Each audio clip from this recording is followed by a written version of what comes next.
Today we're going to make up the gratings or grills that fit in the hatches. And just so I show you that there's light against the tunnel, here's the first one. I'd be lying if I told you this was the first one. This is the fourth one. I have a video on YouTube which I show you how I do this, but I'm actually going to follow the book, which is halfway through the technique that I have covered in that video, and instead it uses battens instead of full cut-off pieces to make the grill. Now that I've completed making up all the gratings, I thought I'd quickly summarize the steps that I used to make it, following the book for the most part, but also following some of my own techniques. The first and most important part is to get a blade that will act as a dado to cut a slot to allow you to make up the grids. And the size of the blade is 0.057 of an inch, which is equivalent of 2.75 inches at scale. You'll use that blade to cut the dado slots, and you'll also use that size, 2 3/4 inches, to cut the battens that you're going to put into the piece of wood. So what we're making is a series of these. We're actually making 11 of these for each grate. The depth of the cut is 2 inches. The original thickness of the grating was probably 3 inches, so that leaves us a depth of 2 inches and a space below the cut of 1 inch. In fact, I made these oversized. Everything that I've made oversized, so they're easy to handle and easy to hold together. And then after, when they're all completed, I'll sand them down to scale. To do the dado cuts, and I'm using the Preac saw, you need to make up a spacer which is twice the thickness of the blade. So that's 0.114 or 5.5 inches. Finally, you're going to round the edges of the grating at the top edge. So we'll now take you through a series of very quick videos of how we actually make these pieces. So here we are making the bulk piece that is from which the biscuits are going to be cut, and that's what it looks like. And then we go on to the Jim Byrnes and cut these biscuits out. You'll see them on the right there. You can ignore the top of this. This was again, because it's oversized, it's not an issue once you have one good surface, which is the one at the bottom. Then we go and cut out the various battens that we're going to fit onto the piece, and of course assemble it, and this can be a real challenge.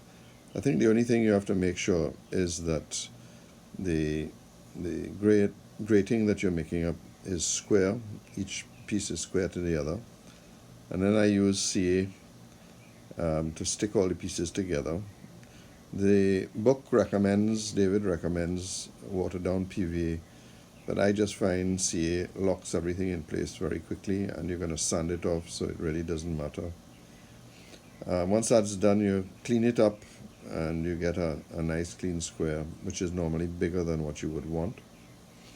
And you can fit the frame to make sure you have enough grating to fit inside the frame that you've made up. One of the nice things about this build is the relationship I've built up with Greg.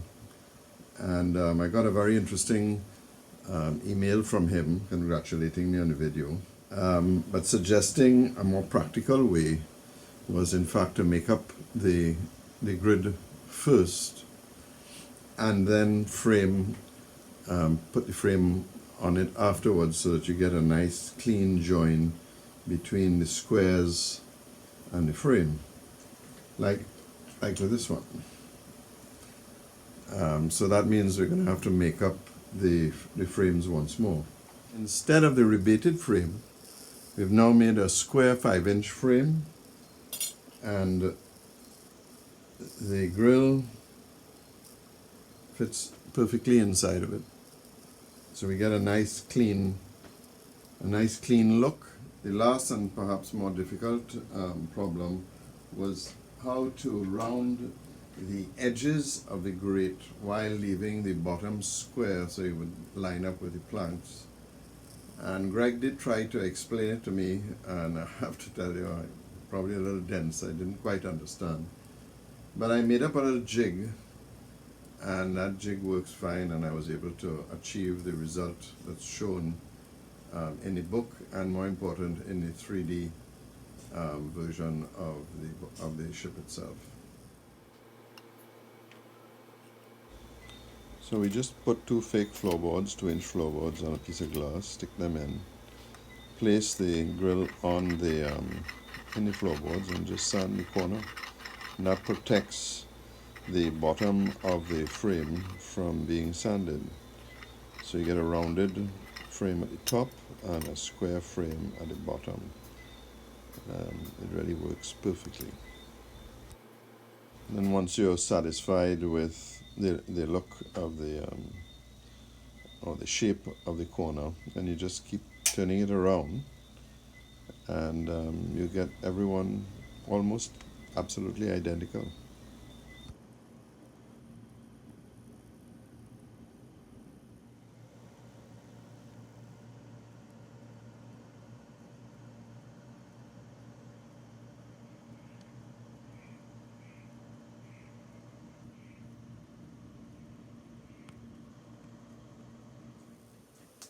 Today we are going to actually start the planking itself, and as I indicated in the last video, we've made up a sheet which shows the planking layout as defined by David. And perhaps the first surprise for me, I've done a number of boats, I think I'm up to 13 boats, and never realized that the decking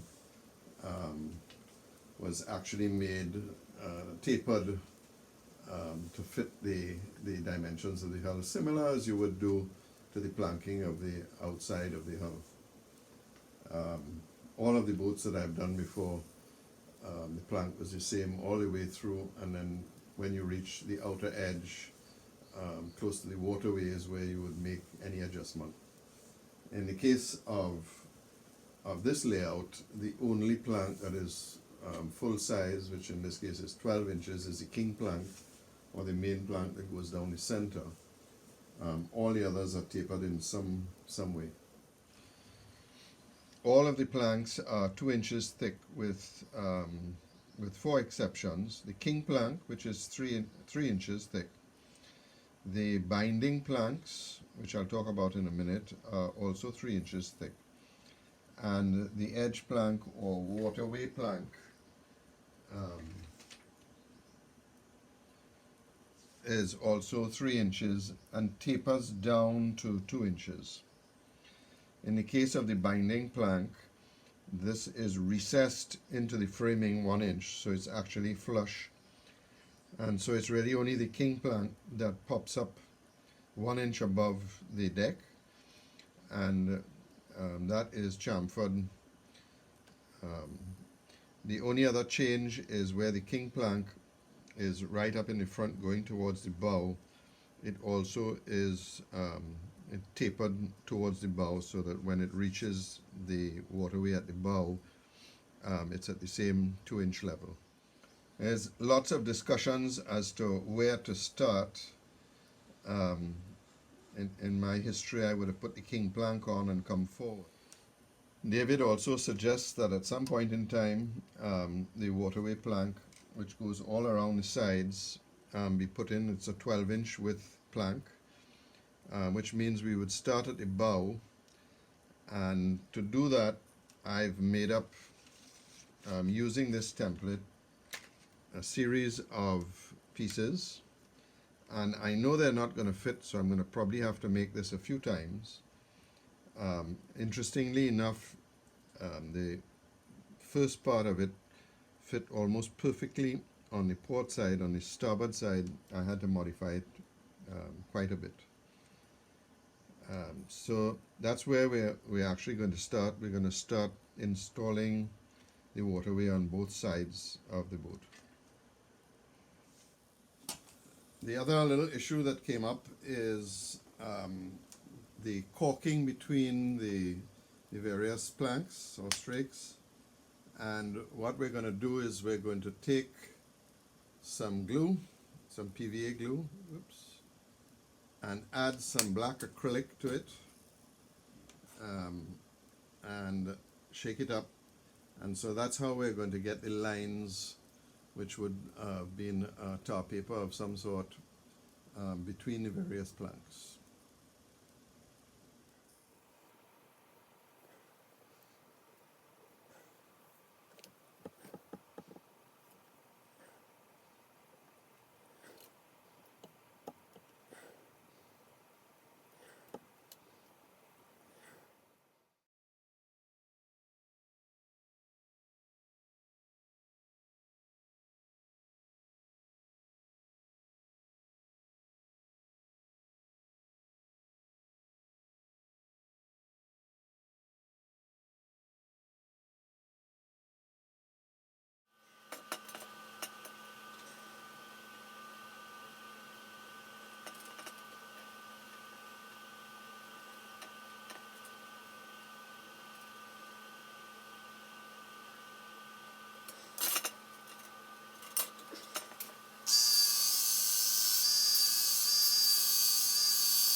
One of the challenges of the waterway is that it's a tapered piece that goes from the edge of the frames down towards the planks, and it goes from 3 inches down to 2.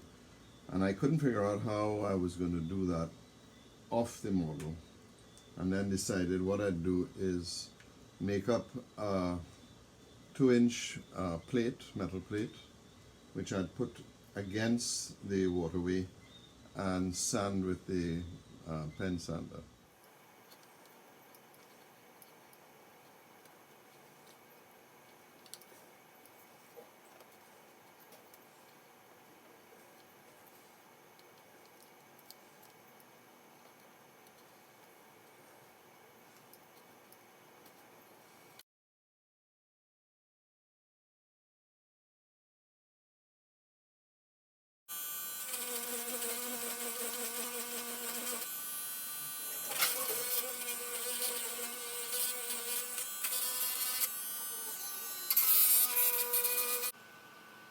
I found a better method, which is to take the caliper and mark out the 2-inch height on the edge of the waterway board, and then use the Proxon sander to gently take it down. And then when I put it on the model, I'll use the pen sander to do the final sanding.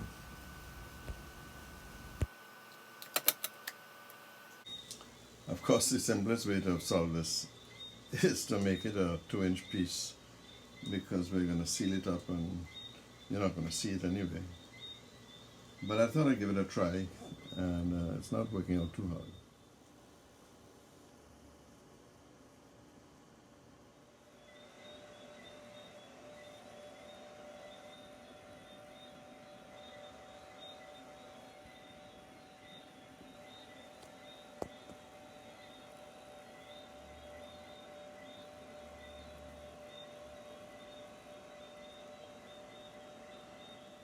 That brings us to the end of the installation of the waterway. I still have some cleanup. There's a little bump here which I'll sand flat. I have to say I'm not really blown away by putting the acrylic black it's a bit messy. It does come off, so it's not any better than taking a lead pencil and shading the join. So I'll defer that. I'll do a little more experimentation to see how it looks. Maybe the white coffee wood is so different than the black. The contrast is maybe a little too strong. But I'll defer it for a while and see what comes out. So I'm going to bring this to an end. I do still have some cleanup to do on it, but there's no need to take you through that. Sanding is sanding, and there's nothing to be learned. We'll see you in the next video where we put the binding strakes on and the king plank, and then plan the rest of the deck strakes on this lower deck. So thanks for watching. See you in the next video.